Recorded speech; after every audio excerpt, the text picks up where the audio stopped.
అంటున్నానంటే సాధారణమైన మనుషులతో దేవుడు అసాధారణమైన కార్యాలు చేసిన దేవుడు.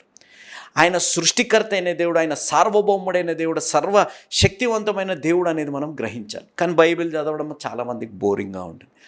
ఏం చదువుతాంలే అనేది ఉంటుంది. నేను ఇక్కడ ఒక ప్రశ్న వేస్తాను. నాతో ఎవరిని మీరు పోల్చగలుగుతారనే మాట రాయబడ్డది కదా. నేను ఒక ప్రశ్న మీకు వేస్తాను. దేవుడు చూడలేనిది మనిషి చూడగలుగుతాడు. చెప్పమా. దేవుడు చూడలేనిది మనిషి చూడగలుగుతాడు. చెప్పగలుగుతారా? ఆలోచించి నేను చెప్పే మాట. మనతో సమానులుగా మనం అనేకులు చూడగలుగుతాం.